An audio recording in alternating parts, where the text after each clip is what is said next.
வாழும் சிறுத்தைகளுக்கும் என்னுடைய அன்பான வணக்கத்தையும் தெரிவித்துக் கொள்கிறேன். இன்னைக்கு எனக்கு இருந்த ஒரு பெரிய குறை நீங்கிவிட்டது. என்னன்னா, தம்பிக்கிட்ட ஏதாச்சும் ஒண்ணு வாங்கணும்னு பிளான் பண்ணிட்டு இருந்தேன். பெரியார் படத்தில் நடிச்சதுக்கு நான் சம்பளம் வேண்டாம்னு சொல்லிட்டேன்.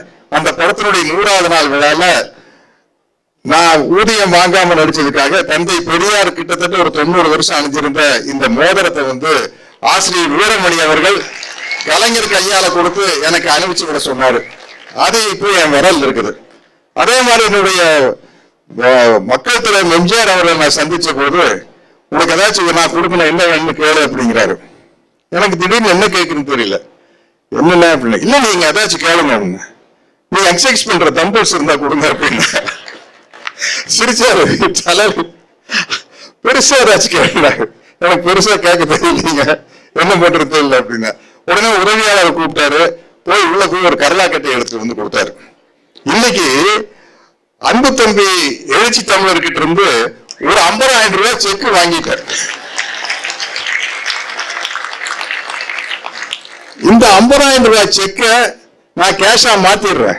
மாத்தி 49,500 ரூபாய விடுதலை சிறுத்தைகள் கட்சியில் இருக்கிற சிறப்பாக படிக்கிற மாணவர்களுக்காக கொடுக்கிறது மட்டும் இல்லாமல் ஒரு 500 ரூபாய் நோட்டை மட்டும் தம்பி நினைவா ஃப்ரேம் போட்டு என் வீட்டுல வச்சுக்கிறேன். தம்பி வன்மை அரசனும் தம்பி பாவலனும் நீங்க சேர்ந்து எனக்கு ஒரு ஃப்ரேம் போட்டு அந்த 500 ரூபாய் நோட்டை அதுல ஒட்டி பக்கத்துல தம்பி திருமாவோட படம் இருக்கணும், அவருடைய கையெழுத்தும் இருக்கணும், வாங்கி கொடுத்துருங்க.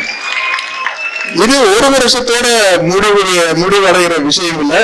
ஒவ்வொரு வருடமும் புரட்சியாளர் அண்ணல் அம்பேத்கர் பிறந்த தினத்தன்று 50,000 ரூபாய்களை விடுதலை சிறுத்தைகள் கட்சியின் ஏழை மாணவர்களுக்கு படிப்புக்காக உதவி செய்ய வேண்டும் என்று, உதவி என்று கூறக்கூடாது, உரிமை, அது ஒரு உரிமை தொகை.